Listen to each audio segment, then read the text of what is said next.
गाड्या संदर्भामधल्या आम्ही आधीच सांगितलं होतं की गाड्या सर्व रिकाम्या करा म्हणून, परंतु गाड्या काही जेवणाच्या नवीन आल्या त्याच्यामुळे त्या ॲड झालेल्या आहेत. थोड्या वेळामध्ये द्या, आम्ही इथे आयोजक आल्यावरती तुमच्याशी बोलतो.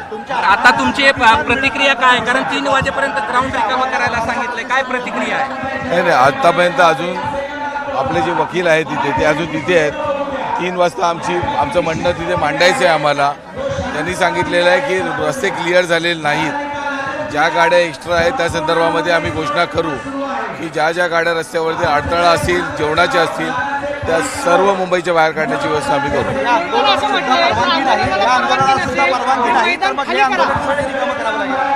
आंदोलनाच्या संदर्भामधलं कुठलीही भूमिका असेल ते मनोज दादा घेतील, त्या संदर्भामध्ये मी बोलू शकत नाही.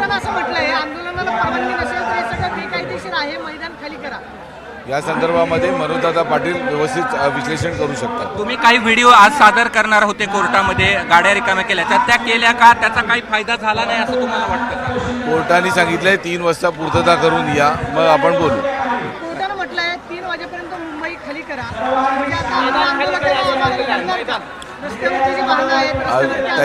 त्याची अजून क्लॅरिटी कुठलीच आलेली नाही कशा संदर्भात आहे ते. वकील आहे, 3 वाजता पुन्हा हिअरिंग आहे.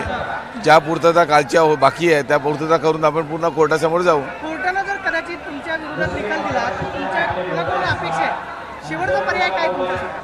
मनोज दादा त्या संदर्भामध्ये निर्णय घेतील तो आम्हाला मान्य. कोर्टानं असं म्हटलं, राज्य सरकारला तुम्ही लवकरात लवकर आणि निर्देश देतो की याची अंमलबजावणी करा. राज्य सरकारवरती सुद्धा आम्ही नाखुश आहोत असं कोर्टानं टिप्पणी केली. राज्य सरकारची जी भूमिका आहे त्याच्यामध्ये सुरुवातीपासून चलढकल झालेली आहे. एवढी परिस्थिती आली पण नसती जर योजना उपाययोजना पहिल्यांदा केल्या असत्या. आता परिस्थिती ती नाही आहे. आता परिस्थिती ही आहे की कोर्टाचे निर्देश पाळून त्या पूर्तता कशा करता येतील. आमच्याकडे वेळ कमी आहे त्यामुळे आम्ही जास्तही इथे बोलू शकत नाही. त्यामुळे पुढचे अपडेट्स आम्ही तुम्हाला देतो. असं आहे की आतापर्यंत 6 आंदोलनं झाली, कुठेही अशी वेळ आली नाही.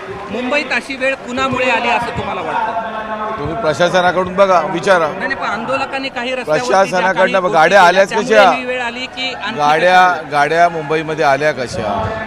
गाड्या कशा पुढे आल्या? पाणी कुठे होतं? महानगरपालिका सुरुवातीला कुठे होती? या सर्व गोष्टी त्याच्यामध्ये आहेत. आणि त्यामुळे काय झालेल्या त्यात पुन्हा पडणारा धोधो पाऊस, तो 3 दिवस पाऊस पडत होता, त्याच्यामधनं पियायला पाणी नव्हतं.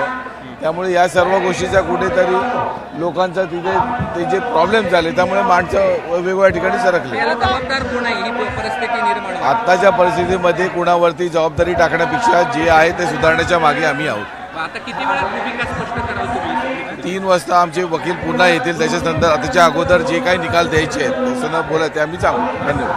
आपण पाहतोय की हे वीरेंद्र पवार होते आणि त्यांनी 3 वाजता आपण आपली भूमिका जी आहे ती स्पष्ट करू असं त्यांनी म्हटलेलं आहे. मात्र या सगळ्या संदर्भात थोड्या वेळात त्यांची भूमिका निश्चित स्पष्ट होऊ शकेल. एबीपी माझा, उघडा डोळे बघा नीट.